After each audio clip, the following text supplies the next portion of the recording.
Hello everyone, this is Conversation of Bengal 2024 organized by CGS, the Center for Governance Studies. Today, as we are here in Dhaka, we are discussing The Future is Green, exploring the potential of startups in an alternative energy system. My name is Chada Benmahcene, CEO and founder of ENTROGX AI Ventures, and I will be pleased today to discuss over the next 30 minutes with the esteemed panelists. Next to me, Arjan, Haan, Senior Program Specialist in the International Development Research Center in Canada. And also Krzysztof Zalewski, President of Michał Boym Institute for Asian and Global Studies in Poland. Welcome, everyone. Welcome. Thank you for having us here. Thank you.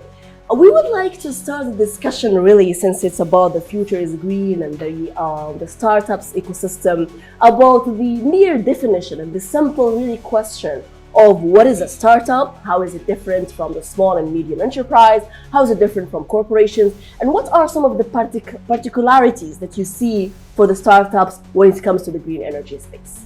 We can start with you. So I think it's crucial to understand that when you are a real startup, you would like not to be startup anymore.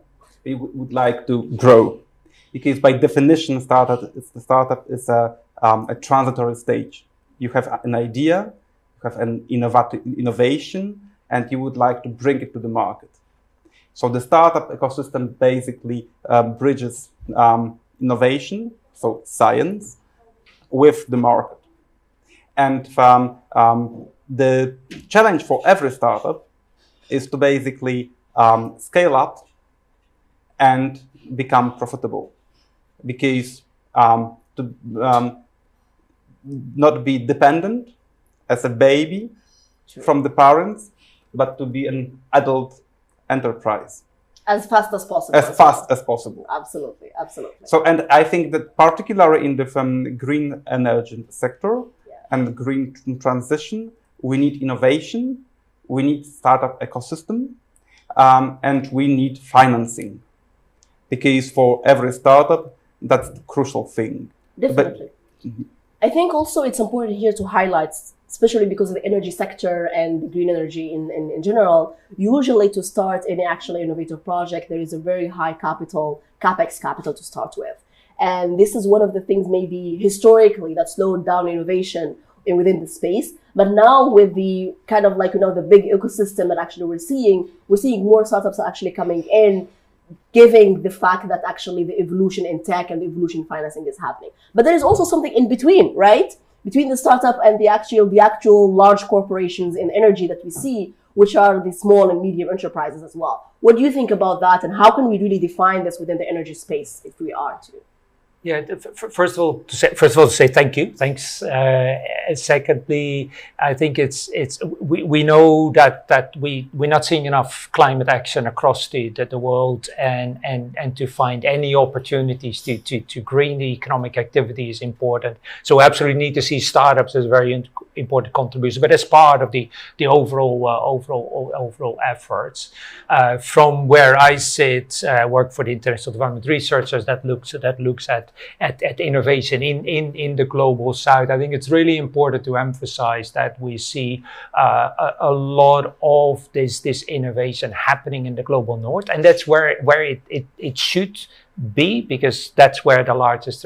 We see it in emerging economies. We see less and less of this innovation as we move to countries with less opportunities, lower income in the global south generally. And within that, very importantly, that we see a lot of it in pockets of that. Some of the startups, Financial Times wrote about this, for example, excellent startups happening in India. Right, but it's a very small part of the Indian economy where you have, and then come to the small and medium enterprises, where the small and medium enterprises dominates the economy, certainly in terms of its employment. That has not changed much over time. And one of the important things to think about is the evidence that we have, as in startups don't want to stay startups, but we do know that small and medium enterprises typically stay small. There is not enough of an ecosystem and support for this to grow. And many of those lessons apply to the green sector as much as the other sectors, and I'd love to elaborate on that later. It's like how we need to support that ecosystem to support those enterprises. Absolutely, we have an entire actually pillar just into that, but I still want to dig deeper a little bit actually on some points that you have mentioned, especially when it comes to within the green energy. We know that actually the small and medium enterprises usually actually stay as they are, whereas we're talking here about the startups that actually want to scale up as fast as possible. And in both sides, both of them actually work with corporations and work kind of like with government and work with policymakers. And this is actually where we are today here in Bay of Bengal Conversations. We're really talking with the policymakers and so on in terms of seeing what's the entire ecosystem that actually can really enable that and enable it in a way that is really helping the energy transition in a certain way. Talking about energy transition when it comes to that, before we talk about the ecosystem, how do we see it from perspective of global north and global south? We do have the global mandate of the energy transition. We know about basically the Paris Agreement. And as of today, as we speak, COP29 is happening actually in Baku. But we also see that the energy transition doesn't really apply in a certain way that actually is equitable and similar everywhere, Absolutely. right? Yeah. What do you think about that? And you are in a Canadian research center that's actually operating in India, and you're based out in India. What have you seen as trends? What have you seen in terms of actually the application of energy transition between the global north and global south? Great question. The first thing to say, like I said, like if you sit in India, you see a lot of world-class innovation, if you like.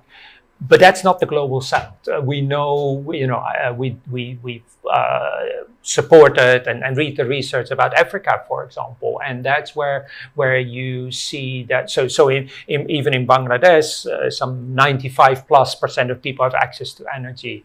In Africa, there's still somewhere between 600 and 800 million people without access to energy. And I think there's data that shows that over the last couple of years, as there is all that innovation in new forms of energy, that actually hasn't changed. So a green transition, and that applies to pockets in many poorer countries in Asia as well.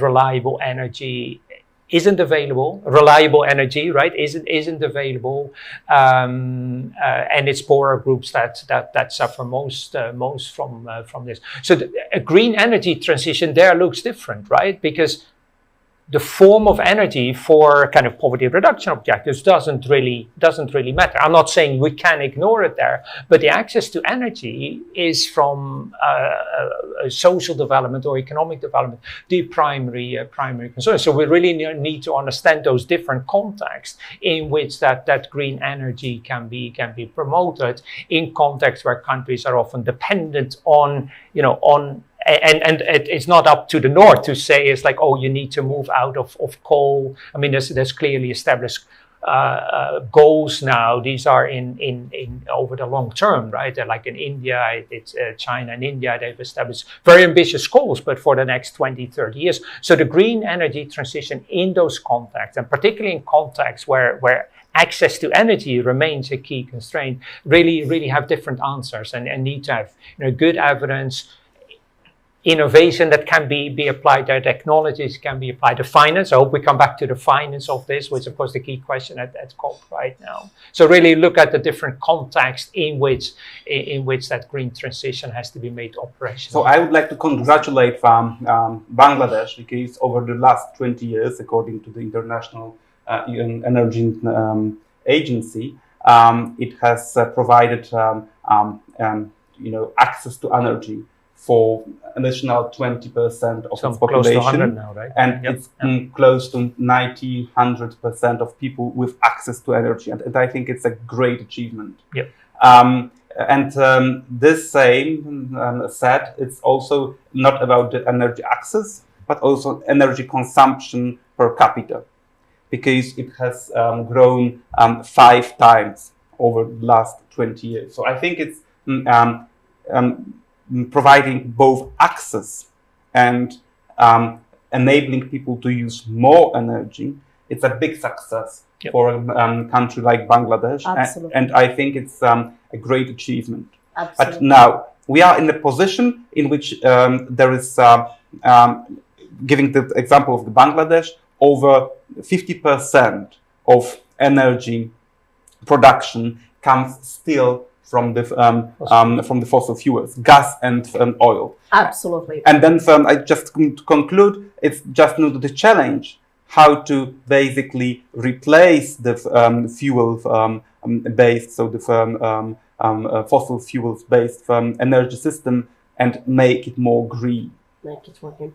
I think what I would like is basically to take your point and then merge with the point that he made as well, which is on the form of energy access and what does it really mean. And within the context of Bangladesh, I was literally just discussing with basically one of the main players in the energy here sector in Bangladesh, and he was telling me about this use case where they were using LPG, the liquefied petroleum gas, in order to replace the cooking with wood. 100%. And cooking with wood in itself is actually something that's harming really the environment so much. And not just harming the environment, but harming also the household and harming also the smoke just of actually the wood in itself is using a lot of diseases and using actually a lot of those basically in the rural areas are having so many impact just because of that. But using LPG, which is liquefied petroleum gas, it's still basically petroleum, as you mentioned, and it's still kind of actually traditional energy form, but that in itself helped save it. One cylinder, he was telling me how one cylinder of basically LPG is saving 5 trees. Is saving 5 trees from the Bangladeshi, forests, is actually being able to stay where they are. And this use case in itself tells you what does it really mean, the energy transition, and it's not energy transition that applies in the global north. It doesn't always apply in the global south. It has to have the local context actually as part of it. And I think back to the point of financing also and all the differentiators when it comes to that, I want to talk us a little bit about the ecosystem, right? And when we say the ecosystem and the enablers of the ecosystem, we're really talking about research, financing, universities. We're talking about basically policymakers again. What is it like that actually you think the most important player in terms of the enabling ecosystem that would enable this actually startups revolution, I would say, or tech really evolution in the green space and energy space? If I would just sum up with one word, it would be connectivity. Because if you spoke about the startup environment and ecosystem in India, and we look closer at it, it's Indian, but it's also global. Because it's very often the Indian startups would get financing via Singapore, via other financial centers, also United Arab Emirates growingly, and also having a very close relationship with Silicon Valley, for example, in the United States. So it's, I think the connectivity, like people-to-people connectivity and the business-to-business connectivity, it's also crucial. Because in order to have a global solution or even a local solution, you need to have this connectivity on local, regional, and also global scale. Totally. Right. Yeah. The word connectivity is great, and I would then connect it to who will benefit from that from that transition, right? And I think it's. Do you think that connectivity is also happening in the research perspective? Like, are we having enough research? Maybe not enough, right? So what we know from kind of alternative energy pilots, particularly in areas where the poorer people need it most, right? And like I said, there's like the 600+ million people in Africa that don't have access to reliable energy. That's where that making sure that those innovation and the finance benefit those areas most is really critical, and that's where research on the ecosystem, it's almost like we're talking in circles, right? But the research on the ecosystem comes in, right? Because a certain, and so let me illustrate that with the point about finance, right? We know that for the energy transition there's not enough money available, and there's certainly not enough private money available, or rather there's a potential for mobilizing private money that is currently not actually not happening. The recent high-level expert report on climate finance shows that very clearly. It needs to, and this is not new. We need to expand the private sector. Now it's very important to understand what private sector money can do and can't do. Right, they're probably very good at funding those international ventures, right? But then if you look at what it doesn't fund, you see series of barriers, right? We know, for example, we haven't spoke about the role of women in that sector. We know that traditional gender barriers impact that finance. We know that it's much harder to generate funding for adaptation activity than mitigation activities, right? Quite simply because that's not what the private sector do. It's not, and it's very important not from the development community, I say, and not come with a critique of what the private sector does and doesn't do, but really understand, and I come back to the ecosystem, that if you want to provide that energy to the most marginalized areas, countries, areas, and group, you need public policy to take the lead in that. Not to do everything, but we do know that the private sector has certain potentials, but it doesn't do other things. That we need the public policy to leverage and make sure that the sustainable transition also is inclusive. And like I said, it's like I don't think we can afford to do one or the other. So the research on how those connections are made, I think is absolutely critical. Amazing. And when I just kindly chip in, because in the financing, I think there's an idea, quite an old idea, not fully implemented, about blended finance. Mm-hmm. Okay. Because Exactly. that's the crucial issue. I come from Poland, which is for a part of global north, if you look from the global south perspective, and a part of global south, if you look from the global north perspective. Double perspective. So I think, depending on where you sit, you then think who we are. But it's what we can observe, of course, is that it's about the cost of capital. Yeah. So that's a part of the problem of the so-called global south, is that borrowing money is costly. Very costly. And Right. then the programs like Global Gateway comes in. It's not a recruitment agency. I know that in Bangladesh there is a recruitment agency having this name, but the Global Gateway is an EU-funded project, which basically brings the European Investment Bank, the EIU, and the governments of Europe, their money, and private money. Okay. Yeah. And they've by blending this finance, it makes the cost of financing more affordable. Yep. And just last year, there was a set of projects in Bangladesh for 400 million euros, precisely for this renewable energy sector. Brilliant. And also having an impact in this growing photovoltaic industry here, just to bring the power of the sun to the people. I think this is good that actually you touched already on our next kind of like topic, which is on the financing, and you're speaking here about the innovative vehicles of financing this energy transition and the green energy. You touched on the Bangladesh use case, and we know also just basically, for example, in India, which is of course in a bit kind of like higher scale, the cost to basically meet their targets for renewable energy, which is 500 gigawatt by 2030, is actually $500 billion. And that is something that, of course, will need really creative financing mechanisms in order to be able to have these targets actually very met in that aspect. Same thing in Africa. We're talking about Africa. We have basically huge kind of loss of access to just the affordable energy in itself. And here we're talking again about how can we really have those creative financing mechanisms across the global south in a way that they are not really the only ones investing in basically this energy transition, because we know that was not really caused only by the global south, but it's something, again, as a global mandate, everyone needs to actually support in terms of those financing. Anything from your perspective, given that actually, again, you're having this I would say, mixture from your background in terms of kind of like what is happening in Canada and what's happening in India in terms of financing. Yes, it's a huge topic, and because it's discussed at COP now, and the news of that is I feel we need to be honest about it, right? It's like there are global commitments. There is a northern responsibility.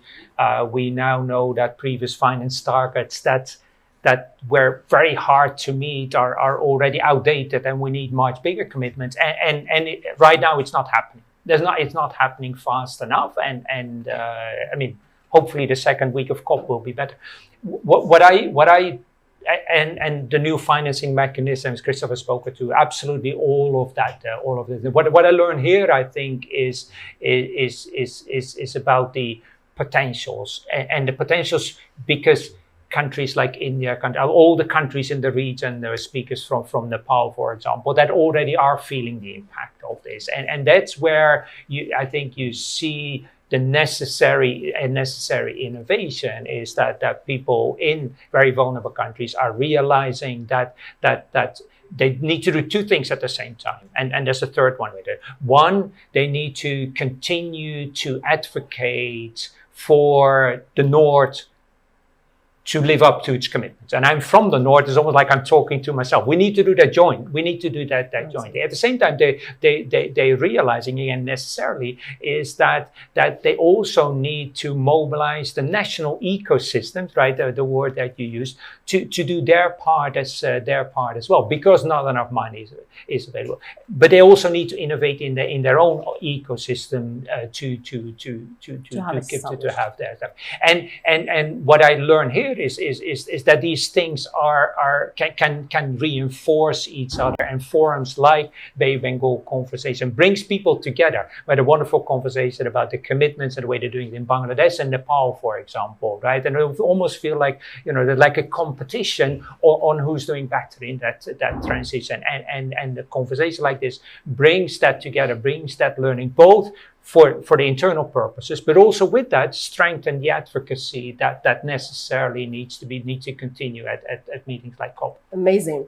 I think we basically touched on the definition, the basic definition, the ecosystem, and then also on some of the challenges that actually happen within this revolution of energy transition.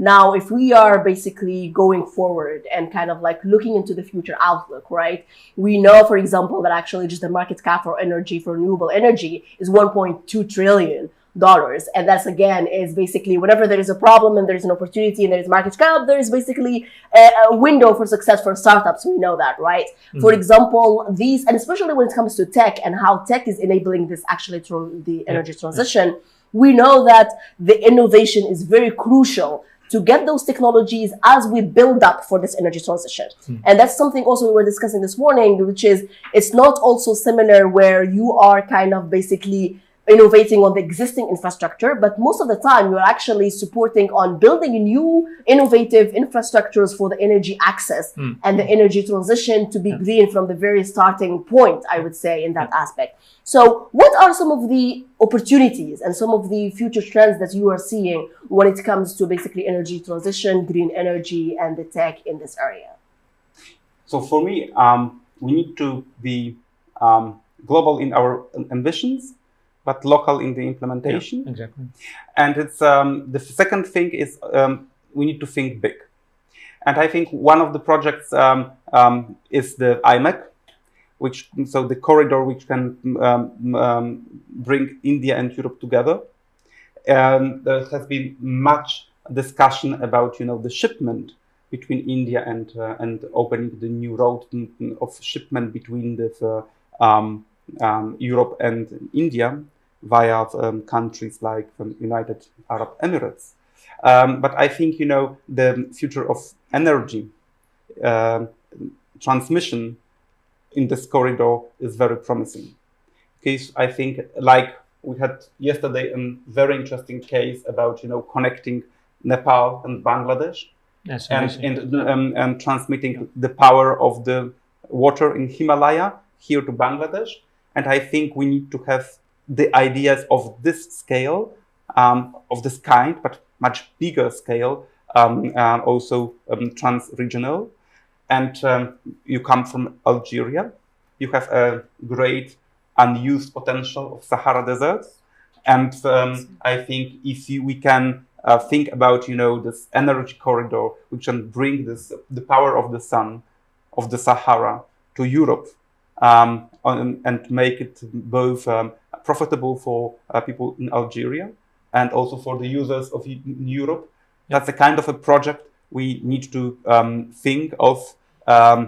Also the closing, the gap between the, energy supply, energy demand, and the climate objectives we have.